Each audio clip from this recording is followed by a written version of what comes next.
এটার জন্য বিএনপি কে দরকার। বিএনপি ভাই জিয়া রহমান এই দেশের ম্যানেজমেন্ট দিয়েছিলেন, শেখ মুজিবুর রহমান কোনো ব্যবস্থাপনা দিতে পারে নাই, রাষ্ট্রটা কিভাবে চলবে সেটা তার মাথায় ছিল না, সেই ব্যবস্থাপনা দিতে পারে নাই। কিন্তু জিয়া রহমান এসে ব্যবস্থাপনা দিয়েছেন, তিনি মানুষের কাছে গিয়েছেন, শ্রমিকদের কাছে গিয়েছেন, ছাত্রদের শিক্ষকদের কাছে গিয়েছেন, বলেন কিভাবে চললে দেশটা ভালো হবে, আপনি কি চান। তিনি সমাজে যত মেধাবী লোক তাদেরকে তিনি সরকারে নিয়েছেন। সরকার শিক্ষা বলতে এমন বানিয়েছেন যে শিক্ষা সম্পর্কে তার অনেক ধারণা থাকবে।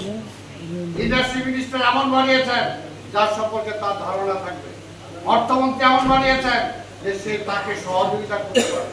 এমন জিয়া রহমান নিজেও অর্থমন্ত্রীর দায়িত্বে ছিলেন, আপনি বুঝতেই পারেন যে জিয়া রহমানের কত গুণে গুণান্বিত ছিল। তাই ভাইয়ের আমার, আজকে মেধার কোনো বিকল্প নাই, মেধার কোনো বিকল্প নাই। আর মেধা দিয়েছেন আল্লাহ, তাহলে মেধাকে কাজে লাগানোটাই হলো ব্যাপার। কিন্তু আমাদের এখানে মেধার কোনো মূল্যায়ন হয় না, মূল্যায়ন হয় না। শেখ হাসিনা যাকে ইচ্ছা তাকে ধরে এমপি বানায় দিচ্ছেন, যাকে ইচ্ছা দেয় না তার মন্ত্রী বানিয়ে দিচ্ছেন। কিন্তু মন্ত্রী হত সহজ না। যে খাদ্যমন্ত্রী হবে, বাংলাদেশের খাদ্যের ডিপোজিট কত, কিভাবে এটাকে ডেভেলপ করা যায়, ক্ষতিটা কত, ওর সম্পর্কে আইডিয়াই নাই। আর ওকে আপনি মন্ত্রী বানায় দিবেন, তাহলে ও কি করবে? ও কি করবে? খুশি করার জন্য, টাকা কামানোর জন্য তারে মন্ত্রী বানায় দিবেন, সেটা বানায় লাভ নাই। যে যেটা পারবে তাকে সেই দায়িত্বটাই দিতে হবে। এটাই হলো বিএনপি করে। সেই কারণেই আজকে বিএনপিকে রাষ্ট্র ক্ষমতায় নেওয়া ছাড়া কোনো বিকল্প নাই। তাই আসুন, আগামী নির্বাচনে এই দেশটাকে বাঁচাইতে হলে, দেশের মানুষকে বাঁচাইতে হলে বিএনপিকে ক্ষমতায় নেওয়া ছাড়া কোনো আগামী নির্বাচনে অন্তত জেতার জন্য আমাদেরকে লড়াই করতে হবে, ধানের শীষকে জিতে আনতে হবে, এই শপথ আমাদেরকে নিতে হবে। এই কথা বলে আমার বক্তব্য শেষ করছি। যার হাত ধরে ঢাকায় আন্দোলন হয়েছে বিগত 17টি বছর, যিনি ছোট্ট আন্দোলন করে নির্যাতন হয়ে বিভিন্ন জেল জুলুম খেটেছে, যেমনি ভাবে আমি দেখেছি চোখের সামনে রিক্সা চালকরা যেমনি ভাবে আন্দোলন করেছে, বড় বড় নেতারাও কিন্তু রাজপথ আন্দোলন করেন নাই। কিন্তু রিক্সা চালক সহ কৃষক শ্রমিকরা যখন মাঠে আন্দোলন করেছে তখন তারা নাওয়ারিসের মতো পরিচয় বহন করেছে। ঠিক তেমনি মুহূর্তে প্রধান অতিথি সালাম ভাই বলেছেন, নাওয়ারিস বলতে বিএনপিতে কোনো শব্দ থাকবে না, তোমরা একটি ছোট্ট সংগঠন করো, সেই সংগঠনের পরিচয় আমি সালাম দেব।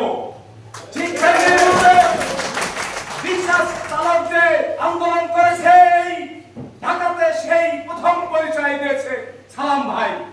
ঠিক জিয়ামস থেকে শুরু করে বিভিন্ন সহযোগী সংগঠন থেকে শুরু করে আন্দোলনের সময় যিনি বিএনপি করেছেন তাকে এই সালাম ভাই একমাত্র পরিচয় বহন করেছে। সেই সালাম ভাই ঢাকার সালাম ভাই, এই সালাম ভাই বিএনপির সালাম ভাই, এই সালাম ভাই দেশনেত্রী বেগম খালেদা জিয়ার সালাম ভাই, এই সালাম ভাই তারেক জিয়ার সালাম ভাই। আশা করি তারেক রহমানের কাছে আমার আকুল আবেদন, এই সালাম ভাই যেন ঢাকা থেকে হারিয়ে না যায়। এই সালাম ভাই হারালে বিএনপি হারিয়ে যাবে।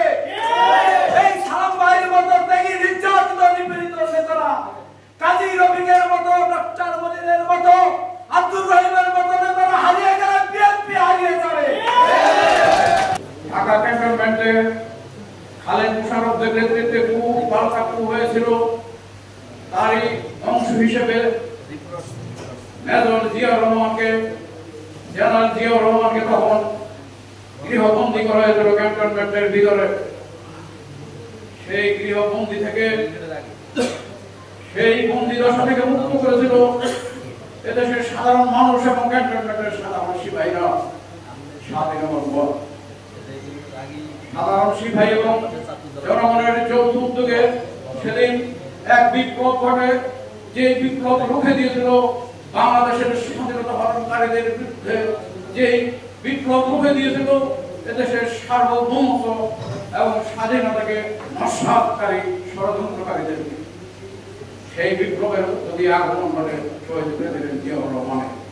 জিয়াউর রহমান 1971 25 মার্চ যখন পাক হানাদারদের বিরুদ্ধে যুদ্ধ ঘোষণা করলেন, মুক্তিযুদ্ধের প্রত্যক্ষভাবে অংশগ্রহণ করে দেশকে স্বাধীন কথা বলে, রাজনীতি সম্বন্ধে কথা বলে, জামাত ইসলাম সম্বন্ধে কথা বলে, সর্বোপরি এনসিপি সম্বন্ধে কথা বলে। আমি মনোমুগ্ধভাবে ওনার এই কথাগুলি টকশোতে এতে ফেসবুকে শুনি। আমি কোন আওয়ামী বিরোধী কার্যক্রম করেছেন যে আপনারা এত ঘৃণা ছড়াচ্ছিলেন পুরা জীবদ্দশায়? আওয়ামী লীগ নামে একটা দলের রাজনীতি তো ছিল না যতটুকু জানি, এবং সেটা রাজনীতির লাইমলাইটে নিয়ে আসছেন আবার শহীদ প্রেসিডেন্ট জিয়াউর রহমান। শহীদ প্রেসিডেন্ট জিয়াউর রহমানের আগে যারা শাসন করেছে, ক্ষমতায় ছিল, রাষ্ট্রপ্রধান হয়েছে, প্রত্যেকে কিন্তু আওয়ামী লীগের ছিল। এবং এই আওয়ামী লীগের সরকার প্রধানরা থাকা অবস্থায় শেখ হাসিনা বাংলাদেশে আসার সাহস করেনি মানে আসেই, নিরাপদ মনে করেনি। এবং শহীদ প্রেসিডেন্ট জিয়াউর রহমানের সময়ে শেখ হাসিনা বাংলাদেশে আসতো, তার মানে তার জন্য অতটুকু নিরাপদ পরিবেশ দিয়েছিল।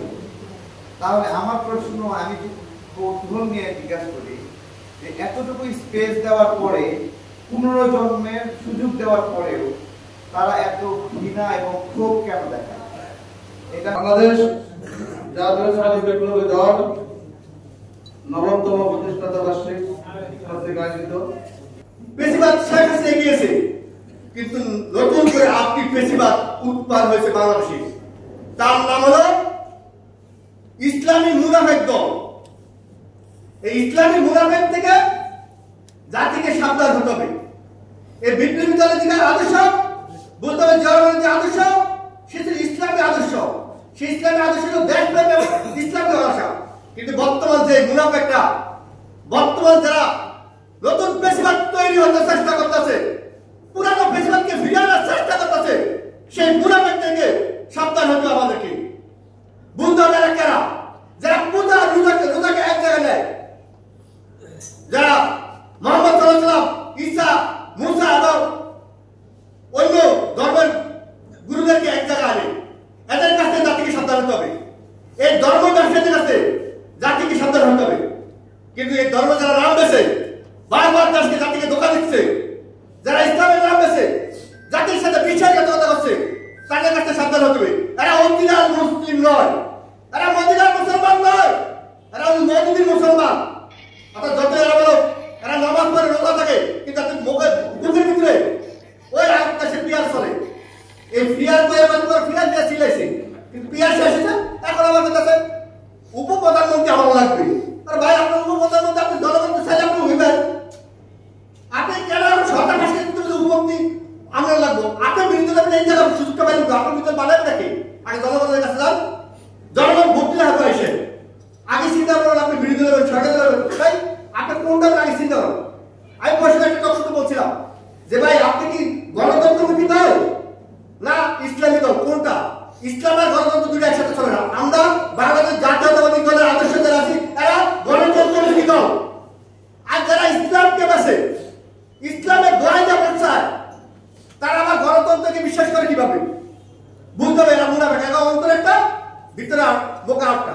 এরা মুখে যা বলে আওয়ামী লীগের মতো, অন্তর সেটা ধারণ করে না। আর অন্তর যে ধারণ করে সেটা মুখে বলে না।